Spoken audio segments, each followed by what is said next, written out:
Much మనతో మాట్లాడేందుకు శివకుమార్ గారు, వీరు యుగ తులసి ఫౌండేషన్ చైర్మన్. నమస్తే అండి శివకుమార్ గారు. నమస్తే అండి. నమస్తే. చెప్పండి, మీ అభిప్రాయం ఏంటి?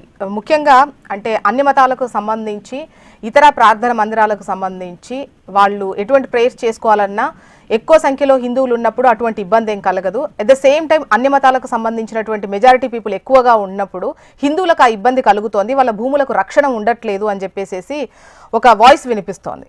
దీనిపై మీ అభిప్రాయం ఏంటి? ఈరోజు ఏ మతానికి సంబంధించినటువంటి భూములు కేటాయించినప్పటికీ కూడా మెజారిటీగా ప్రభుత్వాలు కేటాయించినటువంటి భూముల్లో మైనార్టీలకు సంబంధించినటువంటి భూములు కానీ, అదేవిధంగా మన హిందూ దేవాలయాలకి అనుసంధానంగా ఆ రోజు దాతలు ఇచ్చినటువంటిది కాకుండా అనేక రకాలుగా భూములు ప్రభుత్వాలు వాళ్ళ అవసరాల కోసం వేలం వేయడము, ఒక మతానికి మాత్రం సంబంధించిన భూముల జోలికి వెళ్ళకపోవడము, అదేవిధంగా దేవాలయాలకి ఆ రోజులలో పూర్వం మన తాత ముత్తాతల టైం నుంచి కూడా దేవాలయానికి చాలా భూమి ఉండేదండి.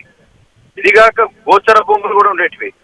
ఈరోజు దేవాలయ భూములు ఇది అదేవిధంగా మెజారిటీగా హిందువులు ఉన్నటువంటి భారతదేశంలో చాలా దేవాలయానికి అనుసంధానంగా ఉన్నటువంటి భూములన్నీ కూడా ఇష్టానుసారంగా లీజుకి ఇచ్చేయడము, ఆ లీజుకి ఇచ్చేదంటే కూడా రూల్స్ రెగ్యులేషన్స్ పాటించకపోవడము, అదేవిధంగా ఒక మతానికి సంబంధించిన భూములు మాత్రం వారికి వారికి అనుకూలంగా చేయడము, ఇలాంటివి చాలా తప్పిదాలు జరిగినాయి. వీటిని సరిదిద్దడంలో కేంద్ర రాష్ట్ర ప్రభుత్వాలు పూర్తిగా విఫలమయ్యాయి.